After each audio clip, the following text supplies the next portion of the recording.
Programme लैके हाजिर हो चुके हैं। मैं राजकरणवीर सिंह फ्रेजनो स्टूडियोज़ तो अज 2 दसंबर दिन हैगा जी वीरवार। मेरे नाल जुड़ चुके ने इस टाइम मिंटू गुरु सरिया जी मलोट स्टूडियोज़ तो। मिंटू जी आइਆਂ ਨੂੰ स्वागत है। सत श्री अकाल जी। शुक्रिया जी सारिਆਂ ਨੂੰ सत श्री अकाल जी।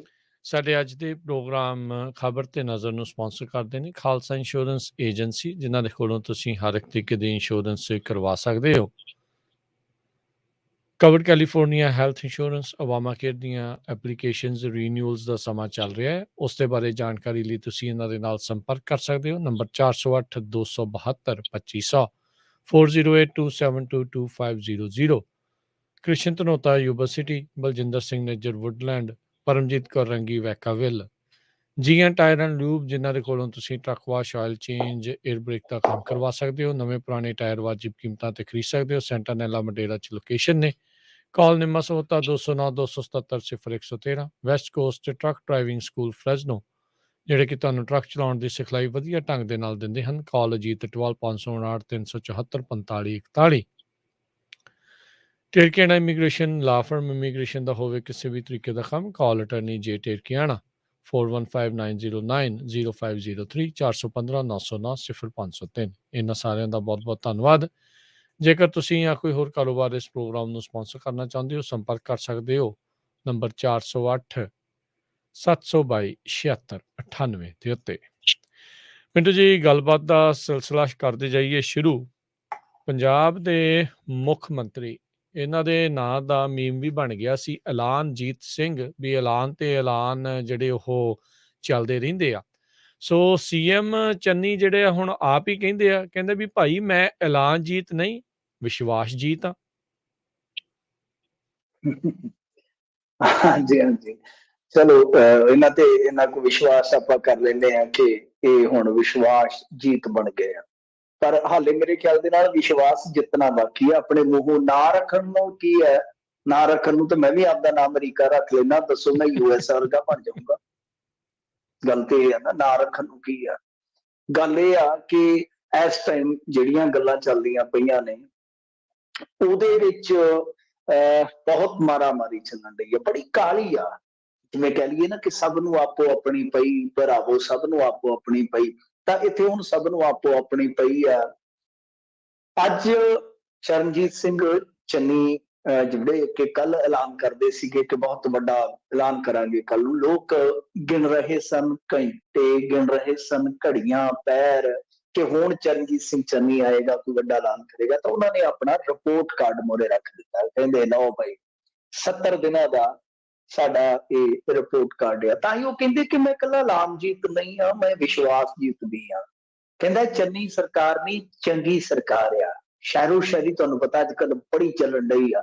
ਫਿਰ ਨਾਲ ਕਹਿੰਦੇ ਸੀਐਮ ਸਾਹਿਬ ਨਾਲ ਕਹਿੰਦੇ ਮੈਂ ਜੋ ਵੀ ਬੋਲਦਾ ਉਹ ਕਾਨੂੰਨ ਬਣ ਜਾਂਦਾ ਆ, ਕਿਉਂਕਿ ਇਹਨਾਂ ਨੇ ਨਾਲ ਨਾਲ ਸਾਰੇ ਤੱਥ ਪੇਸ਼ ਕੀਤੇ ਕਿ ਕਿਸ ਤਰ੍ਹਾਂ ਇਹਨਾਂ ਨੇ ਜਿਹੜੇ ਵੀ ਲਿਆਂਦੇ ਐਲਾਨ ਤੇ ਉਹਨਾਂ ਦਾ ਅਮਲ ਵੀ ਨਾਲ ਹੋਇਆ।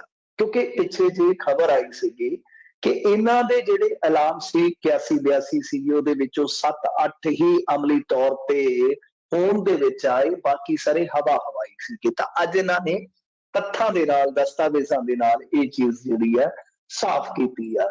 ਖੈਰ ਚੰਗਾ ਰਿਪੋਰਟ ਕਾਰਡ ਇਹਨਾਂ ਨੇ ਭਰਵਾ ਦਿੱਤਾ, ਪਾਣੀ ਦੇ ਬਿੱਲ ਮਾਫ਼ ਕੀਤੇ ਆ ਜੀ, ਝੁੱਗੀ ਝੋਪੜੀ ਵਾਲਿਆਂ ਨੂੰ ਮਾਲਕੀ ਹੱਕ ਦਿੱਤੇ ਆ, ਪੰਜਾਬ ਵਿੱਚ ਸਭ ਤੋਂ ਸਸਤੀ ਬਿਜਲੀ ਆ, ਭਾਵੇਂ ਚੈੱਕ ਕਰ ਲਓ। ਕਹਿੰਦੇ ਕਿ ਲੱਖਾਂ ਬਿੱਲ ਮੈਂ ਨਹੀਂ ਦੇ ਸਕਦਾ ਜਿਹੜੇ ਜ਼ੀਰੋ ਨੇ, ਉਹਦੇ ਵਿੱਚ ਉਹ ਕਿਸਾਨਾਂ ਦੇ ਕਹਿ ਦੇਣਗੇ ਕਿ ਅਸੀਂ ਤਾਂ ਦੇਖੋ ਇੰਨੇ ਹਾਰਸ ਪਾਵਰ ਦੀਆਂ ਮੋਟਰਾਂ ਦੇ ਬਿੱਲ ਜ਼ੀਰੋ ਕਰ ਰੱਖੇ ਆ, ਤੁਸੀਂ ਦਿਖਾਓ। ਉਹ ਕਹਿੰਦੇ ਕਿ ਪੰਜਾਬੀ ਦੀ ਅਸੀਂ ਤੱਤ ਭਰੇ ਆ। ਹਾਲਾਂਕਿ ਜਿਹੜੀ ਉਹਨਾਂ ਦੇ ਪਿੱਛੇ ਸਕਰੀਨ ਲੱਗੀ ਸੀ, ਵੱਡੀ ਸਕਰੀਨ ਸੀ, ਮੈਗਾ ਸਕਰੀਨ ਜਿਹਨੂੰ ਕਹੀਏ, ਜਿਹਦੇ ਤੇ ਉਹ ਸਾਰੇ ਫੈਕਟ ਫਿਗਰ ਆ ਰਹੇ ਸਨ ਵਾਰੋ ਵਾਰੀ, ਤਾਂ ਉਹਦੇ ਵਿੱਚ ਅੰਗਰੇਜ਼ੀ ਦਾ ਬੋਲਬਾਲਾ ਸੀ। ਕਹਿੰਦੇ ਕਿ ਪੰਜਾਬੀ ਮਾਤ ਭਾਸ਼ਾ ਨੂੰ ਪ੍ਰਫੁੱਲਤ ਕਰਨ ਲਈ ਅਸੀਂ ਤਤਪਰ ਅਤੇ ਵਚਨਬੱਧ ਹਾਂ।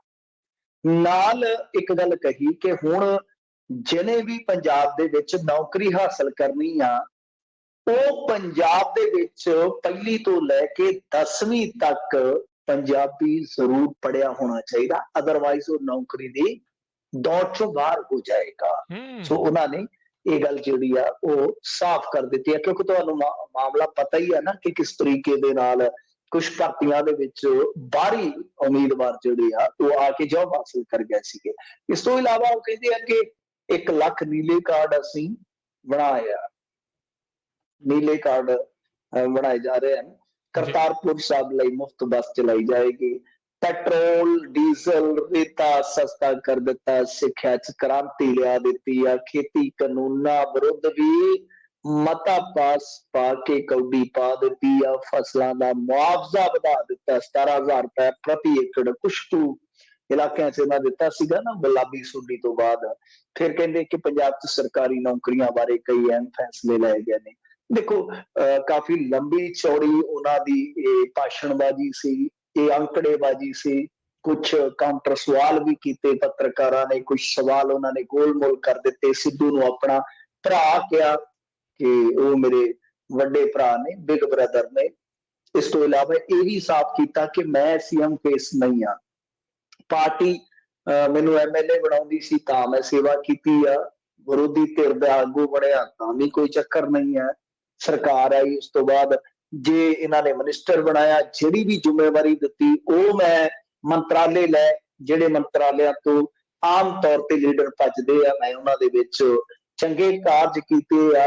ਔਰ ਹੁਣ ਇਹਨਾਂ ਨੇ ਮੁੱਖ ਮੰਤਰੀ ਦੀ ਜ਼ਿੰਮੇਵਾਰੀ ਦਿੱਤੀ ਆ ਤਾਂ ਠੀਕ ਆ, ਜੇ ਗਾਹ ਤੋਂ ਦੇ ਦੇਣਗੇ ਤਾਂ ਠੀਕ ਆ, ਨਹੀਂ ਤੇ ਤਾਂ ਠੀਕ ਆ। ਤਾਂ ਇਹ ਉਹਨਾਂ ਨੇ ਸਾਫ਼ ਕਰ ਦਿੱਤਾ ਕਿ ਹਾਲ ਦੀ ਘੜੀ ਉਹ ਆਪਣੇ ਆਪ ਨੂੰ ਸੀਐਮ ਫੇਸ ਮੰਨ ਕੇ ਨਹੀਂ ਚੱਲ ਰਹੇ। ਸੋ ਇਹ ਵੱਡੀ ਸਟੇਟਮੈਂਟ ਸੀ। ਬਾਕੀ ਅਰਵਿੰਦ ਕੇਜਰੀਵਾਲ ਬਾਰੇ ਉਹਨਾਂ ਨੇ ਕਿਹਾ, ਉਹ ਕਹਿੰਦੇ ਕਿ ਦੇਖੋ ਜੀ ਇਹ ਮੇਰੇ ਨਾਲ ਕਿਰਲ ਘਾਂਗਾ ਖੇਡ ਕੇ ਦੇਖ ਲਏ, ਬਾਂਦਰ ਕਿੱਲਾ ਖੇਡ ਕੇ ਦੇਖ ਲਏ, ਇਹਨਾਂ ਨੂੰ ਪਿੰਡਾਂ ਦਾ ਕੀ ਪਤਾ, ਕਿਉਂਕਿ ਲੋਕ ਝੁਕ ਚੱਲੀ ਜਾਂਦੀ ਆ ਨਾ। ਇਹਨਾਂ ਨੇ ਕਾਲੇ ਅੰਗਰੇਜ਼ ਕਹਿ ਦਿੱਤਾ ਸੀਗਾ ਤੇ ਉਹਨਾਂ ਨੇ ਮੋੜਵਾ ਉੱਤਰ ਦੇ ਦਿੱਤਾ। ਤੇ ਫਿਰ ਸਵਾਲ ਹੋਇਆ, ਇਹ ਕਹਿੰਦੇ ਕਿ ਇਹਦੇ ਚ ਕੀ ਸ਼ੱਕ ਹੈ, ਕੀ ਲੋੜ ਹੈ, ਇਹਨਾਂ ਨੂੰ ਕੀ ਪਤਾ, ਇਹ ਤੇ ਨਕਲੀ ਆਪ ਨੇ, ਨਕਲੀ ਮੈਨੂੰ ਦੱਸਦੇ ਆ। ਸੋ ਇਹ ਇਹਨਾਂ ਦੀਆਂ ਕੁਝ ਸਟੇਟਮੈਂਟਾਂ ਸੀ। ਚਲੋ ਗੱਲ ਇਹ ਆ ਕਿ ਐਲਾਨ ਵੀ ਇਹਨਾਂ ਨੇ ਕੀਤੇ ਆ, ਅਮਲ ਚ ਵੀ ਆਏ ਆ, ਨੋ ਡਾਊਟ ਅਮਲ ਦੇ ਵਿੱਚ ਵੀ ਆਏ ਆ। ਕੁਛ ਰਾਹਤਾਂ ਵੀ ਮਿਲੀਆਂ ਨੇ, ਰਹਿਤਾਂ ਵੀ ਮਿਲੀਆਂ ਨੇ, ਨਿਹਰਾ ਪੂਰਾ ਨਿੰਦੀ ਨਹੀਂ ਜਾਣਾ ਚਾਹੀਦਾ। ਤਾਂ ਗੱਲ ਕੀ ਹੈ ਕਿ ਇੱਕ ਨਾ ਪੰਜਾਬੀ ਦੇ ਵਿੱਚ ਕਹਾਵਤ ਆ, ਬੜੀ ਖੂਬਸੂਰਤ ਕਹਾਵਤ ਹੈ, ਚੇਤੇ ਰੱਖਿਆ ਕਰੋ ਕਿ ਸੁੰਨੇ ਪਿੰਡਾਂ ਦੇ ਵਿੱਚ ਪੜੋਲੇ ਮਹਿਲ। ਜਦੋਂ ਪਿੰਡ ਹੀ ਸੋਨੇ ਹੋਣ ਤੇ ਪਿੰਡ ਹੀ ਸੁੰਝੇ ਹੋਣ ਤੇ ਪੜੋਲਾ ਵੀ ਤੇ ਮਹਿਲ ਹੀ ਹੁੰਦਾ ਨਾ, ਉਹ ਪੜੋਲਾ ਹੀ ਮਹਿਲ ਲੱਗਦਾ ਹੈ। ਗੱਲ ਇਹ ਆ ਕਿ ਸਾਨੂੰ ਇਹ ਬਹੁਤ ਵੱਡਾ ਲੱਗੀ ਜਾਂਦਾ ਹੈ, ਜਦ ਕਿ ਸਾਡੀਆਂ ਬੇਸਿਕ ਸਮੱਸਿਆਵਾਂ, ਸਾਡੇ ਕ੍ਰਾਈਸਿਸ, ਸਾਡੇ ਉਹ ਸਾਰੇ ਜਿੱਦਾਂ ਦੇ ਸੰਕਟ ਸੀਗੇ ਸਾਡੇ ਸਾਹਮਣੇ ਉਦਾਂ ਦੇ ਹੀ ਹਨ। ਉਹਨਾਂ ਦਾ ਕੋਈ ਪਰਮਾਨੈਂਟ ਹੱਲ ਨਹੀਂ ਹੋਇਆ। ਸਾਡੀ ਇਕਨੋਮੀ 'ਚ ਕੋਈ ਬੂਮ ਨਹੀਂ ਹੈ, ਜਾਇਦਾਦਾਂ ਦੇ ਕੋਈ ਰੇਟ ਨਹੀਂ ਚੜੇ, ਫਸਲਾਂ ਦਾ ਕੋਈ ਭਵਿੱਖ ਸੁਰੱਖਿਅਤ ਨਹੀਂ ਹੈ, ਖੇਤੀ ਲਈ ਕੋਈ ਨਵਾਂ ਬਾਜ਼ਾਰ ਖੜਾ ਨਹੀਂ ਕਰ ਸਕੇ, ਉਦਯੋਗ ਦੇ ਵਿੱਚ ਕ੍ਰਾਂਤੀ ਨਹੀਂ ਲਿਆ ਸਕੇ, ਜੀਐਸਟੀ ਕਲੈਕਸ਼ਨ ਸਾਡੀ ਕੋਈ ਨਹੀਂ ਵਧੀ। ਰੌਲਾ ਪਾਉਣ ਦੇ ਨਾਲ ਕੱਖ ਨਹੀਂ ਹੁੰਦਾ। ਦੋ ਗੱਲਾਂ ਨੇ। ਅੱਜ ਵੀ ਜੇ ਤੁਸੀਂ ਦੇਖੋਗੇ ਸੜਕਾਂ ਤੇ ਬੇਰੁਜ਼ਗਾਰ ਨਾ ਸਿਰਫ ਕੁੱਟੀਦੇ ਆ, ਬਲਕਿ ਜਲੰਧਰ ਦੇ ਵਿੱਚ ਉਹਨਾਂ ਨੇ ਹਾਈਵੇ ਜਾਮ ਕਰ ਰੱਖਿਆ ਵਾ, ਸਿਰਫ ਤੇ ਸਿਰਫ ਇਸ ਕਰਕੇ ਕਿਉਂਕਿ ਮੈਰਿਟ ਦੇ ਵਿੱਚ ਹੇਰਾਫੇਰੀ ਹੋਈ ਆ। ਲੈਕਚਰਾਰ ਰੱਖੇ ਸਨ ਸਹਾਇਕ, ਇਹਨਾਂ ਨੇ ਉਹਦੇ ਵਿੱਚ ਗੜਬੜ ਆ, ਉਹ ਵੀ ਗੱਲ ਗੋਲ-ਮੋਲ ਕਰ ਜਾਂਦੇ ਆ। ਭਰਤੀਆਂ ਤੇ ਠੀਕ ਆ, ਪਰ ਭਰਤੀਆਂ ਦੇ ਨਾਮ ਤੇ ਜੋ ਖੱਜਲ ਖੁਆਰੀ ਹੋ ਰਹੀ ਆ, ਜੋ ਹੇਰਾਫੇਰੀ ਹੋ ਰਹੀ ਆ, ਜੋ ਤਿਕੜਮਬਾਜ਼ੀ ਚੱਲ ਰਹੀ ਆ, ਉਹਦਾ ਕੋਈ ਨਾਮੋ ਨਿਸ਼ਾਨ ਨਹੀਂ। ਅੱਜ ਇਹਨਾਂ ਦੀ ਰਿਹਾਇਸ਼ ਦੇ ਅੱਗੇ ਚੰਡੀਗੜ੍ਹ ਦੇ ਵਿੱਚ ਇਨਸਾਫ ਮੰਗਦੀ ਚੀਮਾ ਪਿੰਡ ਆ ਮੇਰੇ ਖਿਆਲ ਦੇ ਨਾਲ ਦੁਆਬੇ ਦੇ ਵਿੱਚ, ਉੱਥੋਂ ਦੀ ਇੱਕ ਬੀਬੀ ਜਿਹੜੀ ਆ ਉਹ ਜ਼ਹਿਰ ਨਿਕਲ ਗਈ, ਉਹਦੀ ਜਾਨ ਨਿਕਲ ਗਈ ਉੱਥੇ। ਮਤਲਬ ਕਿ ਅਸੀਂ ਵੱਡੀਆਂ ਵੱਡੀਆਂ ਗੱਲਾਂ ਇੱਥੇ ਕਰੀ ਜਾਂਦੇ ਆ ਬੈਠ ਕੇ ਪ੍ਰੈਸ ਕਾਨਫਰੰਸਾਂ, ਜਦ ਕਿ ਲੋਕ ਖੁਦਕੁਸ਼ੀਆਂ ਕਰ ਰਹੇ ਨੇ, ਲੋਕ ਟੁੱਟੇ ਹੋਏ ਨੇ, ਲੋਕ ਤਿੜਕੇ ਹੋਏ ਨੇ ਅੰਦਰੋਂ। ਅਸੀਂ ਉਹਨਾਂ ਦੀ ਕੋਈ ਮਨੋਭਾਵਨਾ ਨਹੀਂ ਸਮਝ ਰਹੇ, ਸਾਡਾ ਕੋਈ ਮਨੋਵਿਗਿਆਨ ਸਮਝਣ ਦਾ ਕੋਈ ਤੌਰ ਤਰੀਕਾ ਹੀ ਨਹੀਂ ਕਿ ਅਸੀਂ ਗਾਂ ਜਵਾਨੀ ਕਿਸ ਤਰ੍ਹਾਂ ਬਚਾਉਣੀ ਆ, ਕੁਛ ਨਹੀਂ ਹੈ। ਮਤਲਬ ਕਿ ਇਹ ਗੱਲਾਂ ਜਿਹੜੀਆਂ ਨੇ ਉਤਲੀਆਂ ਨੇ। ਠੀਕ ਹੈ, ਮੈਂ ਵਾਰ-ਵਾਰ ਕਹੂੰਗਾ ਕਿ ਰਹਿਤਾਂ ਦਿੱਤੀਆਂ ਨੇ ਇਲੈਕਸ਼ਨ ਵਰਾ ਹੋਣ ਕਰਕੇ, ਔਰ ਕੋਈ ਸਹਾਨ ਨਹੀਂ ਕੀਤਾ ਕਿਉਂਕਿ ਟੈਕਸ ਪੇਅਰਸ ਨੇ ਇਹਨਾਂ ਨੂੰ ਬਹੁਤ ਦਿੱਤਾ, ਬਹੁਤ ਦਿੱਤਾ। 4.5 ਸਾਲ ਇਹਨਾਂ ਨੇ ਹੁੰਝਿਆ, ਐ ਨਚੋੜਿਆ ਜੀ ਦੇ ਦਿੱਤਾ, ਤੇ ਕੋਈ ਖਰਾਤ ਨਹੀਂ ਹੈ, ਕੋਈ ਭੀਖ ਨਹੀਂ ਹੈ। ਪਰ ਗੱਲ ਇਹ ਆ ਕਿ ਵੱਡੀਆਂ ਵੱਡੀਆਂ ਗੱਲਾਂ ਕਰਨ ਦੇ ਨਾਲੋਂ ਛੋਟੀਆਂ ਛੋਟੀਆਂ ਜਿਹੜੀਆਂ ਇਹ ਚੀਜ਼ਾਂ ਹੁੰਦੀਆਂ ਕਿ ਤੁਹਾਡੀ ਪੁਲਿਸ ਹੀ ਨਹੀਂ ਹਾਲ ਦੀ ਘੜੀ ਠੀਕ ਹੋ ਰਹੀ, ਕਿ ਕਿਤੇ ਤਾਂ ਉਹ ਬਲਾਤਕਾਰ ਦੇ ਰਸੂਖਦਾਰ ਨਾਮਜ਼ਦ ਬੰਦੇ ਨੂੰ ਫੜਨ ਦੇ ਵਿੱਚ ਆਪ ਹੀ ਕਹਿ ਲੋ ਕਿ ਆਪਣਾ ਜਲੂਸ ਕੱਢ ਰਹੀ ਹੈ ਕਿ ਨਹੀਂ ਅਸੀਂ ਨਹੀਂ ਫੜ ਸਕਦੇ। ਤਾਂ ਦੂਸਰੇ ਪਾਸੇ ਜਿਹੜੇ ਇਸ ਤਰ੍ਹਾਂ ਦੇ ਲੋਕ ਆ ਜਿਨ੍ਹਾਂ ਨੂੰ ਕਹਿ ਲਓ ਕਿ ਇਨਸਾਫ ਜ਼ਰੂਰੀ ਨਹੀਂ ਹੁੰਦਾ, ਉਹਨਾਂ ਲਈ ਇਨਸਾਫ ਜਿਹੜਾ ਨਾ ਉਹ ਜਿਉਂ ਮਰਨ ਦਾ ਸਵਾਲ ਹੁੰਦਾ ਹੈ, ਤਾਂ ਉੱਥੇ ਪੁਲਿਸ ਗੱਲ ਤੱਕ ਨਹੀਂ ਸੁਣਦੀ ਤੇ ਉਹ ਤੁਹਾਡੇ ਘਰਾਂ ਤੇ ਆ ਕੇ ਜਾ ਕੇ ਖੁਦਕੁਸ਼ੀਆਂ ਕਰਨਗੇ ਸਿਰ ਚੜ ਕੇ। ਸੋ ਗੱਲ ਇਹ ਆ ਕਿ ਇੱਧਰ ਵੀ ਕਿਰਪਾ ਕਰਕੇ ਧਿਆਨ ਦਿਓ, ਇਹ ਜੋ ਰਾਜਨੀਤੀ ਹੈ ਚਲੋ ਇਹ ਤੇ ਚੱਲਦੀ ਰਹਿਣੀ ਹੈ, ਇਹਦਾ ਕੋਈ ਇਹ ਤਾਂ ਹੈ ਨਹੀਂ ਗਾ ਕਿ ਇੱਕ ਦਿਨ ਆ ਕਿ ਇਹਨੇ ਉਸ ਤੋਂ ਬਾਅਦ ਚੱਲਣਾ ਹੀ ਕੋਈ ਨਹੀਂ, ਇਹਨੇ ਸਦਾ ਚੱਲਦੀ ਰਹਿਣਾ ਹੈ। ਜੀ ਜੀ ਬਿਲਕੁਲ। ਕੇਜਰੀਵਾਲ ਪੰਜਾਬ ਦੇ ਦੌਰੇ ਤੇ ਦਿੱਤੀਆਂ 2 ਹੋਰ ਗਰੰਟੀਆਂ। ਮਿੰਟੂ ਜੀ, ਜਦੋਂ ਕੋਈ ਸਮਾਨ ਖਰੀਦਦੇ ਆ ਗਰੰਟੀ ਦੇ ਵਿੱਚ ਹੋਵੇ, ਨਾ ਚੱਲੇ ਤਾਂ ਵਾਪਸ ਹੋ ਜਾਂਦਾ, ਇਹਨਾਂ ਨੇ ਗਰੰਟੀ ਦਾ ਕੀ ਕੀਤਾ ਵੀ ਜੇ ਨਾ ਮਿਲੀ ਉਹ ਚੀਜ਼ ਫਿਰ ਕੀ ਕਰਨਾ? ਜੇ ਨਾ ਮਿਲੀ ਤੇ ਫਿਰ ਚੁੱਪ ਕਰਕੇ ਗਰੰਟੀ ਦੀ ਘੰਟੀ ਬਣਾ ਲੈਣ ਲੋਕ, ਉਹਨੂੰ ਵਜਾਈ ਜਾਣ ਕਿ ਗਰੰਟੀ ਦਿੱਤੀ ਸੀਗੀ। ਖੈਰ ਗੱਲ ਇਹ ਆ ਕਿ ਅਰਵਿੰਦ ਕੇਜਰੀਵਾਲ ਵੀ ਮੈਂ ਕਹਿੰਦਾ ਕਿ ਹੁਣ ਆ ਗਿਆ ਅਸਲੀ ਰੰਗ ਦੇ ਵਿੱਚ। ਅਰਵਿੰਦ ਕੇਜਰੀਵਾਲ ਅਸਲੀ ਰੰਗ ਦੇ ਵਿੱਚ ਆ ਗਿਆ। ਪਹਿਲੀ ਗੱਲ ਚਲੋ ਗਰੰਟੀ ਦੀ ਕਰ ਲਈਏ, ਅੱਜ ਵੀ ਇਹਨਾਂ ਨੇ ਕੁਛ ਗਰੰਟੀਆਂ ਦਿੱਤੀਆਂ ਕਿ ਪੰਜਾਬ ਦੇ 24 ਲੱਖ ਗਰੀਬ ਬੱਚਿਆਂ ਨੂੰ ਸਰਕਾਰੀ ਸਕੂਲਾਂ 'ਚ ਬਿਹਤਰ ਸਿੱਖਿਆ ਦੇਵਾਂਗੇ, ਮਤਲਬ ਕਿ ਸਕੂਲ ਵਗੈਰਾ ਨਵੇਂ ਬਣਾਏ ਜਾਣਗੇ। ਫਿਰ ਸ਼ਹੀਦ ਜਵਾਨਾਂ ਦੇ ਪਰਿਵਾਰਾਂ ਨੂੰ 1-1 ਕਰੋੜ ਰੁਪਈਆ ਦਿੱਤਾ ਜਾਊਗਾ। ਫਿਰ ਇਸ ਤੋਂ ਇਲਾਵਾ ਸ਼ਹੀਦ ਪੁਲਿਸ ਮੁਲਾਜ਼ਮਾਂ ਦੇ ਪਰਿਵਾਰਾਂ ਨੂੰ 1-1 ਕਰੋੜ ਰੁਪਈਏ ਦਾ ਮਾਣ ਭੱਤਾ ਦਿੱਤਾ ਜਾਊਗਾ। ਹੁਣ ਪਹਿਲੀ ਗੱਲ ਤੇ ਇਹ ਆ ਕਿ ਮੈਂ ਕਦੇ ਕੋਈ ਲੀਡਰ ਨਹੀਂ ਸੁਣਿਆ ਇੰਡੀਆ ਦੇ ਵਿੱਚ ਜਿਹੜਾ ਕਹਿੰਦਾ ਹੋਵੇ ਕਿ ਯਾਰ ਚੰਗਾ ਹੀ ਬੰਦ ਕਰੋ, ਆਪਾਂ ਗੱਲਬਾਤ ਕਰੀਏ, ਸ਼ਾਂਤੀ ਲਿਆਈਏ। ਉਹ ਵੀ ਆਪਦੀ ਗੁਰਬਤ ਦੇ ਨਾਲ ਲੜਾਈ ਕਰਨ, ਅਸੀਂ ਵੀ ਆਪਣੀ ਗੁਰਬਤ ਦੇ ਨਾਲ ਲੜਾਈ ਕਰੀਏ, ਅਸੀਂ ਵੀ ਆਪਣਾ ਸਿਸਟਮ ਸੁਧਾਰੀਏ, ਤੁਸੀਂ ਵੀ ਆਪਣਾ ਸਿਸਟਮ ਸੁਧਾਰੋ। ਹਰੇਕ ਬੰਦਾ ਇਹ ਹੁੰਦਾ ਕਿ ਮੁੰਡੇ ਮਰਨੋਂ ਨਹੀਂ ਢਾਉਣੇ, ਉਹਨਾਂ ਦੀਆਂ ਲਾਸ਼ਾਂ ਤੇ ਰਾਜਨੀਤੀ ਕਰਕੇ ਚੈੱਕ ਸੁੱਟਣੇ ਆ। ਕੀ ਬਈ ਕੀ ਇੱਥੇ ਕੀ ਤੁਸੀਂ ਪਤਾ ਕਰਾਇਆ ਕਿ ਦੋਨਾਂ ਮੁਲਕਾਂ ਨੇ, ਦੋਨਾਂ ਮਜ਼ਹਬਾਂ ਨੇ ਇੱਕ ਦੂਜੇ ਦੀਆਂ ਗਰਦਨਾਂ ਹੀ ਕੱਟਣੀਆਂ? East German, West German, US, Japan ਤੋਂ ਇਹਨਾਂ ਤੋਂ ਕੋਈ ਸਿੱਖਿਆ ਲੈ ਲਓ, ਸਿੱਖਿਆ ਲੈ ਲਓ ਕਦੇ। ਖੈਰ ਚਲੋ ਇਹ ਇਹਨਾਂ ਦੀਆਂ ਗੱਲਾਂ ਨੇ, ਇਹਨਾਂ ਦੀਆਂ ਨੀਤੀਆਂ ਨੇ, ਆਪਾਂ ਕੁਛ ਨਹੀਂ ਕਰ ਸਕਦੇ। ਬਹਰਹਾਲ ਇਹ ਕਹਿੰਦੇ ਅਧਿਆਪਕ ਪੱਕੇ ਕਰਾਂਗੇ ਅਗਲਿਆਂ ਦੇ ਨਾਲ ਦੀ ਨਾਲ। ਆਲ ਇੰਡੀਆ ਅਧਿਆਪਕ ਐਸੋਸੀਏਸ਼ਨ ਜਿਹੜੀ ਹੈ ਉਹਨਾਂ ਨੇ ਆંકੜੇ ਦੇ ਦਿੱਤੇ, ਉਹਨਾਂ ਕਿਹਾ ਕਿ 20,000 ਸਰ ਤੁਹਾਡਾ ਕੱਚਾ ਹੈ, ਪਿਛਲੇ 7 ਸਾਲ ਤੋਂ ਦਿੱਲੀ 'ਚ ਉਹ ਤੇ ਪੱਕੇ ਕਰ ਦਿਓ, ਮਰ ਗਏ ਤੁਹਾਨੂੰ ਪਿੱਟਦੇ ਪਿੱਟਦੇ, ਕੀ ਕਰੋਗੇ ਹੁਣ? ਵੈਸੇ ਚਲੋ ਇਹ ਤੇ ਗੱਲਾਂ ਹੈਗੀਆਂ ਹੀ ਆ, ਘਰ ਘਰ ਇਹ ਕਹਿੰਦੇ ਕਿ ਨੌਕਰੀ ਦੇਵਾਂਗੇ, 1 ਲੱਖ ਨੌਕਰੀ ਦੇਵਾਂਗੇ ਵਗੈਰਾ ਵਗੈਰਾ ਗੱਲਾਂ ਬਹੁਤ ਕਰਦੇ ਆ। ਜਦ ਕਿ RTI ਆ ਉਹ ਬੋਲਦੀ ਆ, ਕਹਿੰਦੀ ਆ ਕਿ ਇਹਨਾਂ ਨੇ ਉੱਥੇ ਮੈਂ 426 ਕਿ 456 ਨੌਕਰੀਆਂ ਦਿੱਤੀਆਂ ਨੇ ਹੁਣ ਤੱਕ ਪੱਕੀਆਂ। ਲੈ ਲਓ, ਕਰ ਲਓ ਗੱਲ। ਹੁਣ ਇੱਥੇ ਪਤਾ ਨਹੀਂ ਕਿਵੇਂ ਪੱਕੀਆਂ ਨੌਕਰੀਆਂ ਪਕਾਈਆਂ ਜਾਣਗੀਆਂ। ਖੈਰ ਅੱਜ ਦੀ ਜਿਹੜੀ ਇਹਨਾਂ ਦੀ ਇਹ ਫੇਰੀ ਸੀਗੀ ਉਹਦੇ ਬਾਰੇ ਥੋੜੀ ਜਿਹੀ ਗੱਲ ਕਰਨੇ ਆ। ਅਸਲ ਦੇ ਵਿੱਚ ਇਹਨਾਂ ਨੇ ਅੱਜ ਪਠਾਨਕੋਟ ਏਰੀਏ ਦੇ ਵਿੱਚ ਕੱਢੀ ਹੈ ਤਿਰੰਗਾ ਯਾਤਰਾ। ਤਿਰੰਗਾ ਯਾਤਰਾ ਹੁਣ ਨਾ ਸੁਣ ਕੇ ਤੁਹਾਡੇ ਕੰਨ ਜਿਹੜੇ ਆ ਜੇ ਚੁਕੰਨੇ ਨਾ ਹੋਣ ਤੇ ਫਿਰ ਮੇਰੇ ਖਿਆਲ ਦੇ ਨਾਲ ਮੈਨੂੰ ਦੱਸਣ ਦੀ ਜ਼ਰੂਰਤ ਪੈ ਜਾਣੀ ਆ। ਤਿਰੰਗਾ ਯਾਤਰਾ ਸ਼ਬਦ ਤੁਸੀਂ ਆਮ ਤੌਰ ਤੇ ਸੁਣਦੇ ਹੋ ਭਾਰਤੀ ਜਨਤਾ ਪਾਰਟੀ ਦੇ ਮੂੰਹ ਜਾਂ RSS ਦੇ ਜਿਹੜੀਆਂ ਹੋਰ ਬ੍ਰਾਂਚਾਂ ਨੇ, ਸ਼ਾਖਾਵਾਂ ਨੇ, ਉਹ ਉਹਨਾਂ ਦੇ ਪ੍ਰੋਗਰਾਮ ਹੁੰਦੇ ਆ। ਤੁਸੀਂ ਇੱਕ ਚੀਜ਼ ਨੋਟ ਕੀਤੀ ਹੋਣੀ ਆ, ਬਾਹਰਲੇ ਮੁਲਕਾਂ 'ਚ ਵੀ ਅੱਜ ਕੱਲ੍ਹ ਤਿਰੰਗਾ ਯਾਤਰਾ ਕੱਢੀ ਜਾਂਦੀ ਹੈ ਔਰ ਕੰਟਰੋਵਰਸੀ ਵੀ ਹੋਈ ਹੈ ਕਈ ਮਾਮਲਿਆਂ ਦੇ ਵਿੱਚ।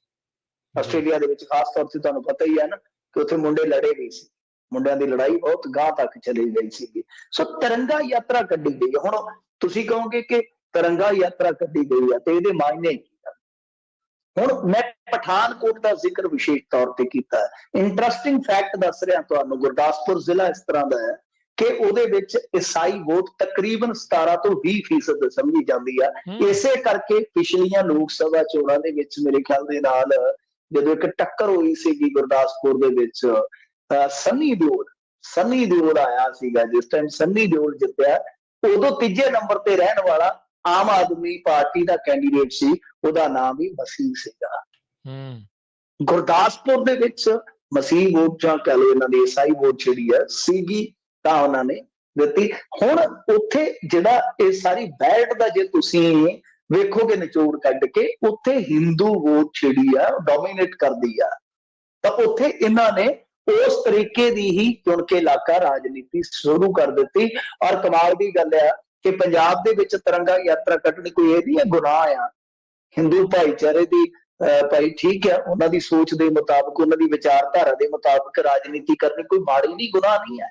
ਪਰ ਇੱਕ ਮੈਸੇਜ ਕਿਸ ਤਰ੍ਹਾਂ ਦਾ ਦਿੱਤਾ ਜਾ ਰਿਹਾ ਵਾ ਕਿ ਜਿਹੜੇ ਬੋਰਡ ਲਾਏ ਗਏ ਸਨ ਯਾਤਰਾ ਦੇ ਦੌਰਾਨ, ਸਾਰੇ ਟੋਟਲੀ ਹਿੰਦੀ ਚ ਲਾਏ ਗਏ, ਟੋਟਲੀ ਹਿੰਦੀ ਚ ਲਾਏ ਗਏ।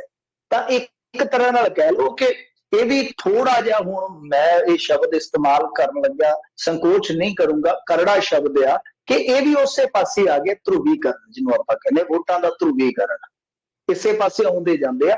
ਔਰ ਆਉਣ ਵਾਲੇ ਸਮੇਂ ਦੇ ਵਿੱਚ, ਕਿਉਂਕਿ ਇਹਦੀਆਂ ਮਿਸਾਲਾਂ ਨੇ ਨਾ ਤੁਹਾਡੇ ਸਾਹਮਣੇ, ਉੱਤਰਾਖੰਡ ਦੇ ਵਿੱਚ ਐਲਾਨੀਆ ਇਹਨਾਂ ਨੇ ਕਿਹਾ ਕਿ ਹਿੰਦੂ ਚੀਫ ਮਿਨਿਸਟਰ ਹੋਏਗਾ, ਪਰ ਪੰਜਾਬ ਦੇ ਵਿੱਚ ਸੈਂਟਰ 'ਚ ਖੜ ਕੇ ਕਹਿੰਦੇ ਕਿ ਤੁਹਾਡਾ ਸਿੱਖ ਮੁੱਖ ਮੰਤਰੀ ਫੇਸ ਹੋਏਗਾ। ਹੁਣ ਉਧਰਲੇ ਪਾਸੇ ਕਹਿੰਦੇ ਤਾਂ ਉਧਰ ਤਿਰੰਗਾ ਯਾਤਰਾ, ਮਤਲਬ ਕਿ ਜਿਵੇਂ ਆਪਾਂ ਸਮਝਦੇ ਹਾਂ ਭਾਰਤੀ ਜਨਤਾ ਪਾਰਟੀ ਦਾ ਵੀ ਉੱਥੇ ਬਹੁਤ ਵੱਡਾ ਗੜ ਹੈ, ਤਾਂ ਉਹਨਾਂ ਦੀ ਹੀ ਇੱਕ ਤਰ੍ਹਾਂ ਨਾਲ ਜਿਹੜੀ ਕਹਿ ਲਓ ਕਿ ਟ੍ਰੈਡੀਸ਼ਨਲ ਰਾਜਨੀਤੀ ਆ, ਉਹੀ ਚਲਾ ਦਿੱਤੀ। ਕਦੇ ਬਾਦਲ ਦੀਆਂ ਤੀਰਥ ਯਾਤਰਾ ਵਾਲੀਆਂ ਬੱਸਾਂ ਨੂੰ ਮਜ਼ਾਕ ਕਰਦੇ ਹੁੰਦੇ ਸੀ, ਪਰ ਤੀਰਥ ਯਾਤਰਾ ਆਪ ਹੀ ਲਾਨੀ ਸੋ ਨਾ ਦਿੱਲੀ ਦੇ ਵਿੱਚ। ਸੋ ਗੱਲਾਂ ਕਾਫੀ ਜਿਹੜੀਆਂ ਨੇ ਉਹ ਭਿੰਨ ਨੇ। ਜੇ ਪਿਛਲੇ ਇਲੈਕਸ਼ਨ ਦਾ ਮੈਂ ਖੁਦ ਕਵਰ ਕੀਤਾ ਹੋਇਆ, ਅਰਵਿੰਦ ਕੇਜਰੀਵਾਲ ਦਾ ਪਿਛਲਾ ਪ੍ਰਚਾਰ ਹੈ ਨਾ, ਜਿਹੜਾ 5 ਸਾਲ ਪਹਿਲਾਂ ਸੀਗਾ, ਲੰਬੀ ਦੇ ਵਿੱਚ ਆਏ ਆ 2-3 ਮੌਕਿਆਂ ਤੇ, ਮਤਲਬ ਕਿ ਟੋਟਲੀ ਮੈਂ ਹੁਣ ਤੇ ਮੈਂ ਜਾਂਦਾ ਨਹੀਂ ਗਾ, ਕਿਉਂਕਿ ਤੁਹਾਨੂੰ ਪਤਾ ਹੈ ਫਿਜ਼ੀਕਲੀ ਪ੍ਰੋਬਲਮ ਆ, ਤੇ ਮਤਲਬ ਕਿ ਟੋਟਲੀ ਡਿਫਰੈਂਟ ਨਜ਼ਰ ਆ ਰਿਹਾ ਅਰਵਿੰਦ ਕੇਜਰੀਵਾਲ। ਸੱਤਾ ਦੀ ਇੱਕ ਤਰ੍ਹਾਂ ਨਾਲ ਕਹਿ ਲਓ ਕਿ ਜਿਹੜੀ ਲੜਾਈ ਚੱਲ ਰਹੀ ਆ, ਇਹਦੇ ਵਿੱਚ ਉਹ ਆਈਡੀਓਲੋਜੀ, ਇਹਦੇ ਵਿੱਚ ਨੈਤਿਕਤਾ, ਇਹਦੇ ਵਿੱਚ ਤੁਹਾਡੀ ਸਿਧਾਂਤਵਾਦੀ ਸੋਚ ਜਿਹੜੀ ਆ, ਉਹ ਸਾਰੀ ਬੇਮਾਇਨੀ ਲੱਗਦੀ ਹੈ। ਇਹ ਇੱਕ ਇਕੱਲੇ ਕੇਜਰੀਵਾਲ ਦਾ ਨਹੀਂ ਹੈ, ਜੇ ਤੁਸੀਂ ਦੇਖੋਗੇ ਤਾਂ ਦੂਜੀਆਂ ਪਾਰਟੀਆਂ ਦਾ ਵੀ ਹਾਲ ਫਿਲਹਾਲ ਇਹੋ ਹੀ ਆ। ਜੀ ਜੀ। ਸਿੱਖ ਕਤਲੇਆਮ ਮਾਮਲੇ ਦੇ ਵਿੱਚ ਸਿੱਟ ਨੇ ਕੁਝ ਹੋਰ ਕਤਲੇਆਮ ਦੀ ਨਿਸ਼ਾਨਦੇਹੀ ਕੀਤੀ ਹੈ ਜੀ, ਕਾਤਲਾਂ ਦੀ, ਜਾਂ ਕਹਿ ਲਓ ਕਿ ਕੁਛ ਦੰਗਈਆਂ ਦੀ ਕਹਿ ਲਓ ਨਿਸ਼ਾਨਦੇਹੀ ਕੀਤੀ ਹੈ, ਕਾਤਲਾਂ ਦੀ। ਹਾਂਜੀ, ਗੱਲ ਇਹ ਆ ਕਿ ਉੱਥੇ ਵੀ ਤੁਹਾਨੂੰ ਪਤਾ ਹੀ ਆ ਕਿ ਕਾਫੀ ਨੁਕਸਾਨ ਕੀਤਾ ਗਿਆ ਸੀਗਾ ਸਿੱਖਾਂ ਦਾ। ਨਾ ਸਿਰਫ ਕਤਲੇਆਮ ਹੋਇਆ, ਬਲਕਿ ਬਹੁਤ ਸਾਰੇ ਸਿੱਖਾਂ ਦਾ ਕੰਮਕਾਰ, ਰੁਜ਼ਗਾਰ ਜਿਹੜਾ ਉਹ ਖਤਮ ਕਰ ਦਿੱਤਾ ਸੀਗਾ। ਤਾਂ ਇਹਨਾਂ ਨੇ ਇੱਥੇ, ਹਾਲਾਂਕਿ ਤੁਹਾਨੂੰ ਪਤਾ ਹੀ ਹੈ ਨੈਸ਼ਨਲ ਮੀਡੀਆ ਦੰਗਾ ਸ਼ਬਦ ਇਸਤੇਮਾਲ ਕਰਦਾ, ਅਸੀਂ ਇਹਦੇ ਤੋਂ ਗੁਰੇਜ਼ ਕਰਦੇ ਹਾਂ ਕਿ ਦੰਗਾ 2 ਧਿਰਾਂ ਦੇ ਦਰਮਿਆਨ ਹੁੰਦਾ ਹੈ, ਤੇ ਉੱਥੇ ਤੇ 2 ਧਿਰਾਂ ਦੀ ਕੋਈ ਸਾਹਮਣੀ ਲੜਾਈ ਤੇ ਹੈ ਹੀ ਨਹੀਂ ਸੀ। ਉੱਥੇ 2 ਧਿਰਾਂ ਦੀ ਸਾਹਮਣੀ ਲੜਾਈ ਤੇ ਹੈ ਨਹੀਂ ਸੀ। ਉੱਥੇ ਤੇ ਔਰਤਾਂ ਜਿਸ ਤਰ੍ਹਾਂ ਘਰਾਂ ਦੀਆਂ ਆਪਾਂ ਦੇਖਿਆ ਕਿ ਪਿਲਕਦੀਆਂ ਨੇ, ਅੱਜ ਬੁੱਢੀਆਂ ਹੋ ਗਈਆਂ, ਉਸ ਟਾਈਮ ਉਹ ਕਹਿੰਦੀਆਂ ਕਿ ਚਾਦਰਾਂ ਵਲੇਟ ਕੇ ਨਿਕਲੀਆਂ ਸਨ। ਉੱਥੇ ਕਿਹੜੇ ਦੰਗੇ ਸੀਗੇ? ਉੱਥੇ ਤੇ ਇੱਕ ਤਰਫੀ ਮਾਰ ਕਾਟ ਸੀਗੀ। ਖੈਰ, ਇਹਨਾਂ ਨੇ 11 ਮਾਮਲਿਆਂ 'ਚ 67 ਦੋਸ਼ੀਆਂ ਨੂੰ ਚਿੰਨ੍ਹਿਤ ਕੀਤਾ ਆ, ਮਤਲਬ ਕਿ ਉਹਨਾਂ ਦੀ ਨਿਸ਼ਾਨਦੇਹੀ ਕੀਤੀ ਆ, ਉਹਨਾਂ ਨੂੰ ਸਿਆਣਿਆ ਕਿ ਇਹ ਬੰਦੇ ਆ ਜਿਨ੍ਹਾਂ ਨੇ ਇਹ ਅਪਰਾਧ ਕੀਤੇ ਸਨ। ਮਤਲਬ ਕਿ 11 ਮਾਮਲਿਆਂ ਦੇ ਵਿੱਚ ਹੁਣ ਤੱਕ 67 ਬੰਦੇ ਜਿਹੜੇ ਆ ਇਹਨਾਂ ਨੇ ਸਿਆਣ ਲਏ ਆ, ਆਇਡੈਂਟੀਫਾਈਡ ਕਰ ਲਏ ਆ। ਹੁਕਮ ਮਿਲਦੇ ਹੀ ਕਹਿੰਦੇ ਆ ਕਿ ਇਹਨਾਂ ਦੀ ਗ੍ਰਿਫਤਾਰੀ ਹੋ ਜਾਏਗੀ। ਹਾਲਾਂਕਿ SIT ਅਫਸਰਾਂ ਦਾ ਮੰਨਣਾ ਹੈ ਕਿ ਜਿਹੜੇ ਪਛਾਣੇ ਗਏ ਮੁਲਜ਼ਮ ਹੈ, ਇਹਨਾਂ ਦੇ ਵਿੱਚੋਂ ਕੇਵਲ 45 ਹੀ ਗ੍ਰਿਫਤਾਰੀ ਦੇ ਲਾਇਕ ਆ। ਇਹਦੇ ਵਿੱਚ ਕੁਛ ਨਾਮਚੀਨ ਲੋਕ, ਤੇ ਜਿਹੜਾ ਅਗਲਾ ਸ਼ਬਦ ਮੈਂ ਕਹਿਣ ਜਾ ਰਿਹਾ ਉਹ ਆ ਹਿੰਦੀ ਚ ਜੋ ਲਿਖਿਆ ਜਨ ਪ੍ਰਤੀਨਿਧੀ, ਮਤਲਬ ਜਨ ਨੁਮਾਇੰਦੇ, ਜਨਤਾ ਦੇ ਨੁਮਾਇੰਦੇ, ਜਿਨ੍ਹਾਂ ਨੂੰ ਤੁਸੀਂ ਆਪਾਂ ਜੇ ਕਹੀਏ ਤਾਂ ਪੰਜਾਬੀ ਦੇ ਵਿੱਚ ਲੀਡਰ।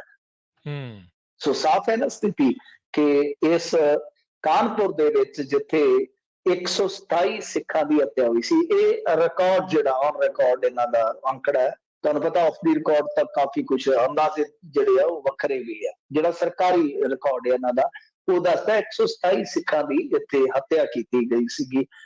ਫਿਰ ਜਿਵੇਂ ਮੈਂ ਤੁਹਾਨੂੰ ਦੱਸਿਆ ਗਿਆ, ਟਾਰਗੇਟ ਕਿਲਿੰਗ ਜਦੋਂ ਹੁੰਦੀ ਆ ਉਹਦੇ ਵਿੱਚ ਫਿਰ ਹੱਤਿਆ ਹੁੰਦੀ ਆ, ਲੁੱਟ ਵੀ ਹੁੰਦੀ ਆ, ਡਕੈਤੀ ਵੀ ਹੁੰਦੀ ਆ, ਬੇਪੱਤੀ ਵੀ ਹੁੰਦੀ ਆ, ਬਥੇਰਾ ਕੁਛ ਹੁੰਦਾ, ਪ੍ਰਾਪਰਟੀ ਦਾ ਨੁਕਸਾਨ ਵੀ ਹੁੰਦਾ। 40 ਮੁਕੱਦਮੇ ਦਰਜ ਕੀਤੇ ਗਏ ਸਨ। ਪੁਲਿਸ ਨੇ ਇਹਨਾਂ ਦੇ ਵਿੱਚੋਂ 29 ਮਾਮਲਿਆਂ 'ਚ ਫਾਈਨਲ ਰਿਪੋਰਟ ਲਾ ਦਿੱਤੀ ਸੀ।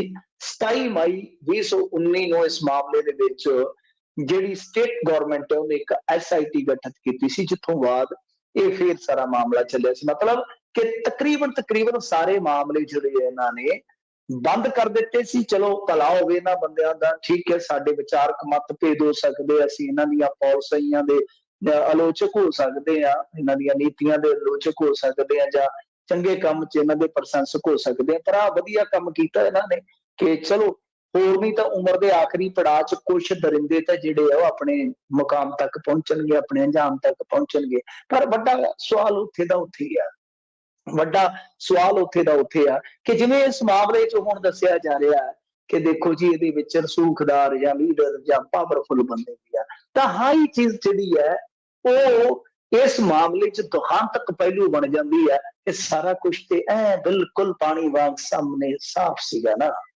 ਸਾਫ਼ ਸੀਗਾ, ਸਾਰੀ ਕਹਾਣੀ ਸਾਫ਼ ਸੀਗੀ ਕਿ ਉਸ ਸਮੇਂ ਮੀਡੀਆ ਤੋਂ ਲੈ ਕੇ ਉਸ ਸਮੇਂ ਸੱਤਾ ਤੱਕ ਸਾਰੇ ਹੀ ਇੱਕ ਪਾਸੇ ਖੜ ਗਏ ਸਨ। ਇਵਨ ਦੈਟ ਕਿ ਪੁਲਿਸ ਦੇ ਮੁੱਠੀ ਭਰ ਅਫਸਰਾਂ ਨੂੰ ਛੱਡ ਕੇ ਸਾਰੇ ਹੀ ਇੱਕ ਤਰ੍ਹਾਂ ਨਾਲ ਕਹਿ ਲਓ ਕਿ ਕਾਤਲ ਧਾੜਵੀ ਜਿਹੜੇ ਦਰਿੰਦੇ ਲੋਕ ਸੀ ਉਹਨਾਂ ਦੇ ਨਾਲ ਖਲੋਤੇ ਸਨ। ਜੇ ਇਹਨਾਂ ਨੂੰ ਸਜ਼ਾਵਾਂ ਵਕਤ ਰਹਿੰਦਿਆਂ ਦਿੱਤੀਆਂ ਹੁੰਦੀਆਂ, ਜੇ ਸਾਰੇ ਪਛਾਣੇ ਹੁੰਦੇ ਤੇ ਸ਼ਾਇਦ ਗੁਜਰਾਤ ਨਾ ਵਾਪਰਦਾ, ਸ਼ਾਇਦ ਗਾਹ ਆ ਜੋ ਨਫ਼ਰਤ ਫੈਲੀ ਆ, ਸ਼ਾਇਦ ਸਿਆਸਤ ਇਹਦੇ ਤੋਂ ਗੁਰੇਜ਼ ਕਰਦੀ। ਸੋ ਗੱਲ ਇਹ ਆ ਕਿ ਇਹ ਅੰਸ਼ਕ ਬਿਲਕੁਲ ਸਿੰਬੋਲਿਕਲੀ ਕਹੀਏ ਕਿ ਉਹ ਥੋੜਾ ਬਹੁਤਾ ਇਨਸਾਫ ਮਿਲਦਾ ਨਜ਼ਰ ਆ ਰਿਹਾ। ਪੂਰਨ ਇਨਸਾਫ ਜਿਹੜਾ ਉਹ ਹੋਣਾ ਹੀ ਨਹੀਂ, ਕਿਉਂਕਿ ਜੇ ਉਹ ਹੋਏਗਾ ਤੇ ਬਹੁਤ ਕੁਝ ਬੇਪਰਦ ਹੋ ਜਾਏਗਾ।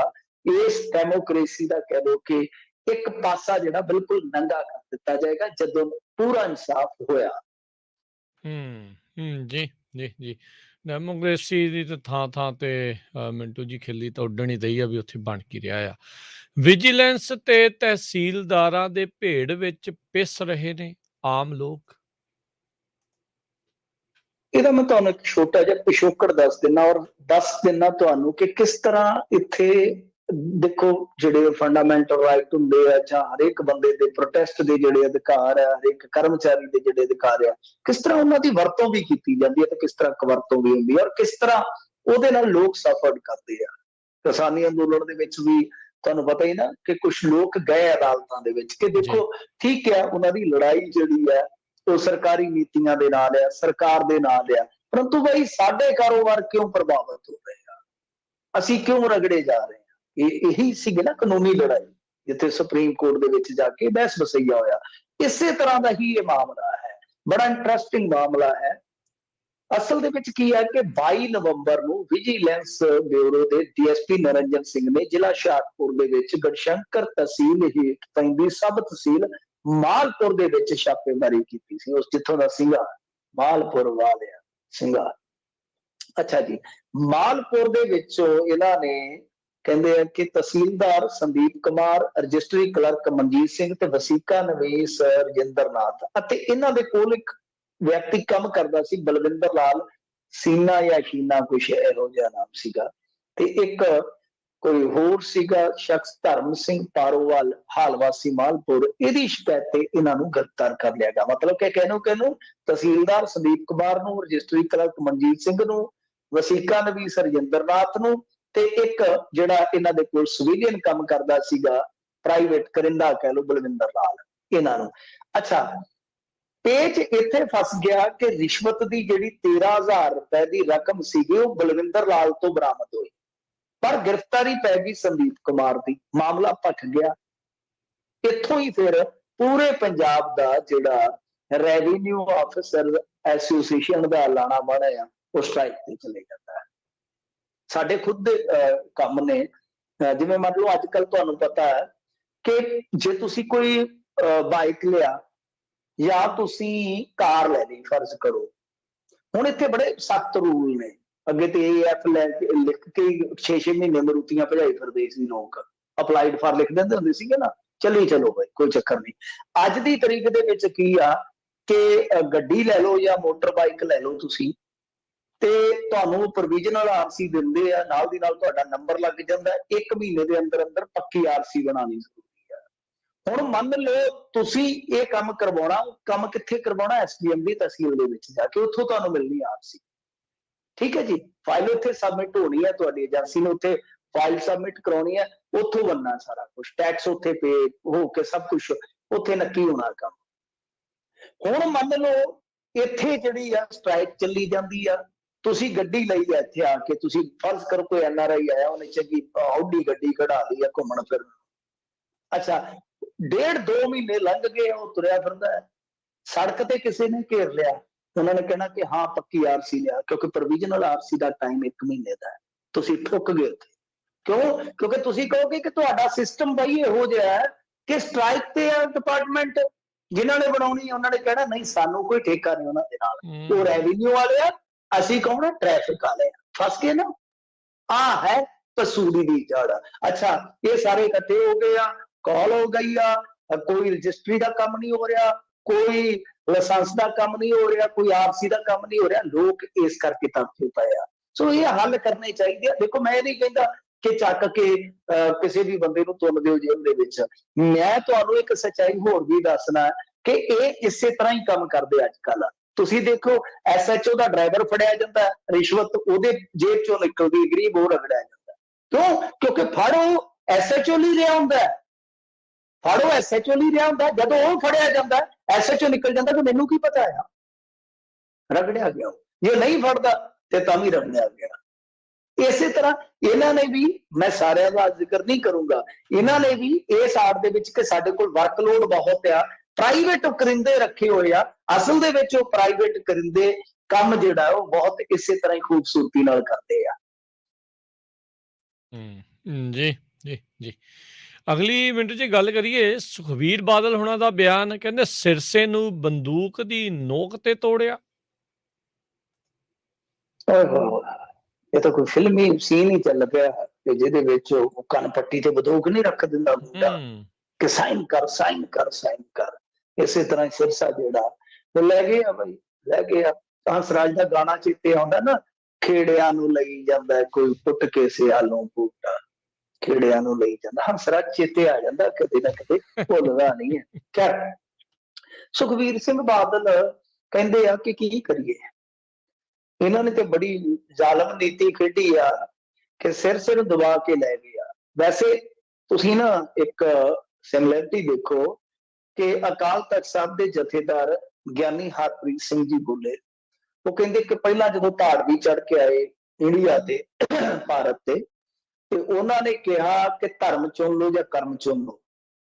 ਕਈਆਂ ਨੇ ਧਰਮ ਚੁਣ ਲਿਆ, ਕਈਆਂ ਨੇ ਕਰਮ। ਫਿਰ ਜਦੋਂ ਮੁਗਲ ਆਏ ਤੇ ਉਹਨਾਂ ਨੇ ਕਿਹਾ ਧਰਮ ਚੁਣ ਲਓ ਜਾਂ ਜ਼ਿੰਦਗੀ ਚੁਣ ਲਓ। ਕਈਆਂ ਨੇ ਜ਼ਿੰਦਗੀ ਚੁਣ ਲਈ ਤੇ ਕਈਆਂ ਨੇ ਧਰਮ ਚੁਣ ਲਿਆ। ਇਸ ਤਰ੍ਹਾਂ ਹੀ ਕਹਿੰਦੇ ਕਿ ਆ ਸ਼ਾਸਕ ਆ, ਇਹ ਕਹਿੰਦੇ ਆ ਕਿ ਜੇਲ੍ਹ ਚੁਣ ਲਓ ਜਾਂ ਸਾਡੀ ਪਾਰਟੀ ਚੁਣ ਲਓ। ਬਸ ਸਿਰਸਾ ਸਾਹਿਬ ਨੇ ਪਾਰਟੀ ਚੁਣ ਲਈ। ਤੇ ਏਦਾਂ ਹੀ ਬਿਲਕੁਲ ਪਤਾ ਨਹੀਂ ਕਾਪੀ ਪੇਸਟ ਕੌਣ ਕਰ ਰਿਹਾ, ਬਿਆਨਾਂ ਨੂੰ ਸਕ੍ਰਿਪਟ ਕੌਣ ਦੇ ਰਿਹਾ। ਤੇ ਇਹੀ ਗੱਲ ਇਹ ਕਹਿ ਰਿਹਾ, ਕਹਿੰਦੇ ਜੀ ਉਹਨਾਂ ਦੇ ਕੋਲ ਆਪਸ਼ਨ ਸਿਰਸੇ ਦੇ ਕੋਲ ਕੋਈ ਨਹੀਂ ਛੱਡਿਆ। ਉਹਨਾਂ ਨੇ ਆਖਿਆ ਕਿ ਜਾਂ ਤਾਂ ਜੇਲ੍ਹ ਜਾ ਜਾਂ ਪਾਰਟੀ ਜਾ। ਮਤਲਬ ਕਿ ਇੱਕੋ ਤਰ੍ਹਾਂ ਦੇ ਹੀ ਅਰਥ ਨਿਕਲਦੇ ਆ ਬਿਆਨਾਂ ਦੇ। ਖੈਰ, ਮਾਮਲਾ ਹੁਣ ਕਾਫੀ ਭਖਿਆ ਹੋਇਆ। ਅੱਜ ਕਿਸਾਨਾਂ ਨੇ ਉੱਥੇ ਬਾਰਡਰ ਤੇ ਵੀ, ਜਿੱਥੇ ਦਿੱਲੀ 'ਚ ਬੈਠੇ ਆ, ਉੱਥੇ ਪੁਤਲੇ ਵੀ ਫੂਕੇ ਆ, ਕਿਉਂਕਿ ਉਸ ਟਾਈਮ ਇੱਕ ਧੜਾ ਕਾਫੀ ਜ਼ਿਆਦਾ ਪ੍ਰੇਜ਼ ਕਰ ਰਿਹਾ ਸੀਗਾ ਨਾ। ਚਲੋ ਕੰਮ ਤੇ ਮਾੜਾ ਨਹੀਂ ਸੀਗਾ, ਲੰਗਰ ਲਾਏ ਜਾ ਰਹੇ ਸਨ, ਪਰ ਲੰਗਰ ਉਹ ਗੁਰੂ ਘਰ ਦੀ ਗੋਲਕ ਦੇ ਵਿੱਚੋਂ ਆ ਰਹੇ ਸਨ। ਕੋਈ ਮਨਜਿੰਦਰ ਸਿੰਘ ਸਿਰਸਾ ਆਪਣੇ ਘਰੋਂ ਨਹੀਂ ਸੀ ਲਿਆ ਰਿਹਾ। ਅਦਾਲਤ ਦੇ ਵਿੱਚ ਜੋ ਕਮੇਟੀ ਦੇ ਵਕੀਲ ਲੜ ਰਹੇ ਸਨ, ਉਹ ਗੁਰੂ ਘਰ ਦੀ ਗੋਲਕ ਦੇ ਖਰਚੇ ਦੇ ਨਾਲ ਜਾਂ ਗੁਰੂ ਘਰ ਦੇ ਨਾਲ ਜਿਹੜੀ ਜੁੜੀ ਉਹਨਾਂ ਦੀ ਆਸਥ ਹੈ, ਉਹ ਨਿਸ਼ਕਾਮ ਸੇਵਾ ਉਹਦੀ ਵਿਆਹ ਤੇ ਕਰ ਰਹੇ ਸਨ। ਸਿਰਸਾ ਕੋਈ ਉਹਨਾਂ ਦਾ ਭਗਵਤ ਭਰਾ ਨਹੀਂ ਹੋਏਗਾ, ਹੁਣ ਸਿਰਸਾ ਕਰਾ ਕੇ ਦਿਖਾ ਦੇਵੇ। ਖੈਰ, ਹੁਣ ਉਹ ਕਾਫੀ ਨਾਖੁਸ਼ ਨੇ। ਉਹ ਕਿਸਾਨ ਜਿਨ੍ਹਾਂ ਨੇ ਮਨਜਿੰਦਰ ਸਿੰਘ ਸਿਰਸਾ ਤੇ ਇਤਬਾਰ ਕੀਤਾ, ਉਹ ਕਹਿੰਦੇ ਕਿ ਨਹੀਂ ਯਾਰ, ਇਹ ਤੇ ਪਿੱਠ 'ਚ ਛੁਰਾ ਮਾਰ ਗਿਆ ਸਾਡੇ। ਪਰ ਲੋੜਾ ਤੇ ਅਕਾਲੀ ਦਲ ਵਾਲਿਆਂ ਨਾਲ ਵੀ ਵੱਜਾ। ਉਹ ਕਹਿੰਦੇ ਕਿ ਸਾਨੂੰ ਪਤਾ ਹੀ ਨਹੀਂ ਲੱਗਾ, ਇਹ ਤੇ ਪੰਥ ਤੇ ਚੜ ਆਏ ਨੇ ਤੇ ਪੰਜਾਬ ਤੇ ਹਮਲਾ ਹੈ, ਇਹ ਤੇ ਸਾਡੀਆਂ ਸੰਸਥਾਵਾਂ ਖੋਲ ਨੂੰ ਫਿਰਦੇ ਆ। ਬੰਦਾ ਪੁੱਛੇ, ਜਦੋਂ ਤੁਸੀਂ ਅਨਿਲ ਜੋਸ਼ੀ ਉਹਨਾਂ ਦਾ ਪੱਟ ਲੈਂਦਾ ਸੀ ਭਾਰਤੀ ਜਨਤਾ ਪਾਰਟੀ ਵਾਲਿਆਂ ਦਾ, ਫਰਕ ਕੀ ਰਿਹਾ? ਉਹਨੇ 4 ਦਿਨ ਕਿਸਾਨਾਂ ਦੇ ਹੱਕ 'ਚ ਬੋਲ ਕੇ ਤੇ ਫਿਰ ਪਲਟੀ ਮਾਰ ਕੇ ਅਕਾਲੀ ਦਲ ਜੁਆਇਨ ਕਰ ਲਿਆ ਕਿ ਇੱਥੇ ਠੀਕ ਆ। ਤੇ ਮਨਜਿੰਦਰ ਸਿੰਘ ਸਿਰਸਾ ਨੇ ਕੀ ਕੀਤਾ? ਪਰ ਇੱਕ ਗੱਲ ਸੁਖਬੀਰ ਸਿੰਘ ਬਾਦਲ ਨੇ ਅੰਦਰ ਦੀ ਇੰਟਰਸਟਿੰਗ ਦੱਸੀ। ਹੁਣ ਦੇਖੋ, ਉਹ ਤੇ ਵੈਸੇ ਝਲੂਨੀ ਸਾਹਿਬ ਦਾ ਵੀ ਕਹਿ ਦਿੰਦੇ ਹੁੰਦੇ ਆ ਕਿ ਫੋਨ ਆਇਆ ਸੀਗਾ, ਪਰ ਉਹ ਬਾਅਦ ਦੇ ਵਿੱਚ ਕਾਲ ਨਹੀਂ ਲੱਭਦੀ। ਉਹਨਾਂ ਨੇ ਵਿਚਲੀ ਗੱਲ ਜਿਹੜੀ ਕਹੀ ਆ, ਉਹ ਇਹ ਆਖੀ ਆ ਰਾਜ ਕਰਨਵੀਰ ਸਿੰਘ ਜੀ, ਉਹ ਕਹਿੰਦੇ ਆ ਕਿ ਲਾਸਟ ਤੇ ਮੇਰੇ ਕੋਲ WhatsApp ਮੈਸੇਜ ਆਇਆ, WhatsApp ਮੈਸੇਜ ਆਇਆ।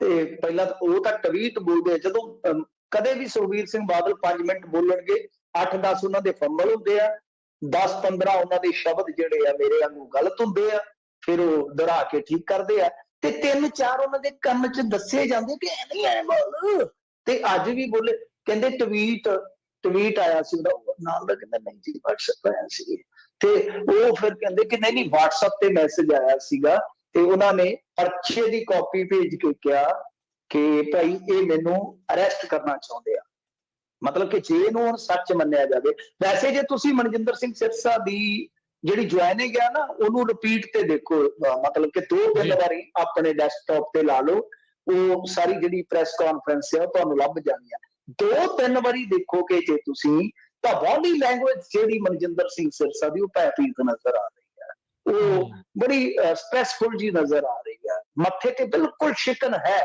ਮੱਥੇ ਤੇ ਬਿਲਕੁਲ ਜਿੱਦਾਂ ਕਹਿ ਲਈਏ ਕਿ ਫਿਕਰ ਹੈ ਕਿ ਲੋਕ ਮੈਨੂੰ ਬਹੁਤ ਲਾਂਤਾ ਪਾਉਣਗੇ ਉਹ ਤੁਸੀਂ ਬਾਡੀ ਲੈਂਗੁਏਜ ਨੋਟ ਕਰ ਸਕਦੇ ਹੋ ਪਰ ਆ ਜੇ ਗੱਲ ਹੈ ਤਾਂ ਵਾਕਿਆ ਫਿਰ ਇਸ ਦੇਸ਼ ਦੇ ਵਿੱਚ ਤੁਹਾਨੂੰ ਪਤਾ ਹੀ ਹੈ ਜੋ ਚੱਲਦਾ ਪਿਆ ਕਿ ਸਰਕਾਰਾਂ ਤੋੜ ਦਿੱਤੀਆਂ MP ਤੋੜ ਦਿੱਤੇ MLA ਤੋੜ ਦਿੱਤੇ ਇਹ ਕਿਹੜੀਆਂ ਬਾਗ ਦੀਆਂ ਮੂਲੀਆਂ ਹਾਲਾਂਕਿ ਦਿੱਲੀ ਦੇ ਵਿੱਚ ਭਾਈ ਬਹੁਤ ਕੁਝ ਹੋਣ ਵਾਲਾ ਜੀ ਮੈਂ ਤੁਹਾਨੂੰ ਦੱਸ ਕੇ ਚੱਲਿਆ ਕਿ ਕੱਲ ਨੂੰ ਸ਼ਾਇਦ ਇਸ ਵੇਲੇ ਆਪਾਂ ਬਹੁਤ ਵੱਡੀ ਖਬਰ ਕਰ ਰਹੇ ਹੋਵਾਂਗੇ ਕਿ ਨੌਜਵਾਨਾਂ ਦਾ ਇੱਕ ਚਹੇਤਾ ਸਿੰਗਰ ਹੈ ਜਿਹੜਾ ਉਹ ਦਿੱਲੀ 'ਚ ਬੈਠਾ ਇਸ ਟਾਈਮ ਤੇ ਦਿੱਲੀ 'ਚ ਬੈਠਾ ਇਸ ਕਰਕੇ ਆ ਕਿ ਹੋ ਸਕਦਾ ਕਿ ਕੱਲ ਨੂੰ ਕੋਈ ਉਹ ਖਬਰ ਦੇ ਦੇਵੇ ਬਹੁਤ ਕੁਝ ਹੋਏਗਾ ਇਧਰੋਂ ਵੀ ਹੋਰ ਭਾਰਤੀ ਜਨਤਾ ਪਾਰਟੀ 'ਚ ਜਾਣ ਵਾਲੇ ਪੰਜਾਬ 'ਚੋਂ ਕਾਫੀ ਜ਼ਿਆਦਾ ਤਿਆਰ ਬੈਠੇ ਆ ਜਿਵੇਂ ਕਿਸਾਨ ਮੋਰਚਾ ਐਂਡਿੰਗ ਤੇ ਆਏਗਾ ਜਾਂ ਕਿਸੇ ਤਣ ਪੱਤਣ ਲੱਗੇਗਾ ਤੁਸੀਂ ਦੇਖਿਓ ਕਿ ਉਡਾਰੀਆਂ ਕਿੱਦਾਂ ਵੱਜਦੀਆਂ ਚਰੀ ਚੋ ਜਿੱਦਾਂ ਪਿੱਤਰਾਂ ਦੇ ਝੁੰਡ ਉੱਡਦੇ ਆ ਨਾ ਏਦਾਂ ਉੱਡ ਕੇ ਪਤਾ ਨਹੀਂ ਹੁਣ ਜਾਲ 'ਚ ਫਸਣਗੇ ਜਾਂ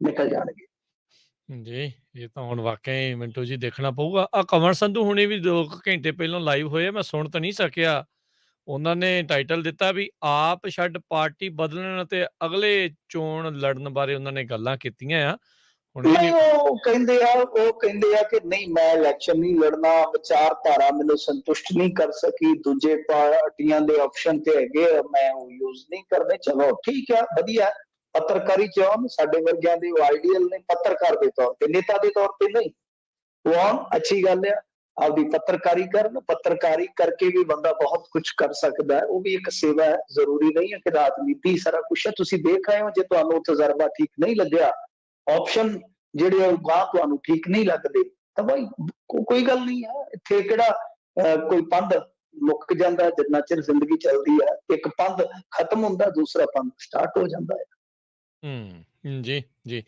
ਤੇ ਜਾਂਦੇ ਜਾਂਦੇ ਗੱਲ ਕਰ ਲਈਏ ਦੁਸ਼ਯੰਤ ਚਟਾਲਾ ਨੇ ਕਿਹਾ ਵੀ ਸਾਡੇ ਕੋਲ ਹੈਗਾ ਭਾਈ ਕਿਸਾਨਾਂ ਦਾ ਡਾਟਾ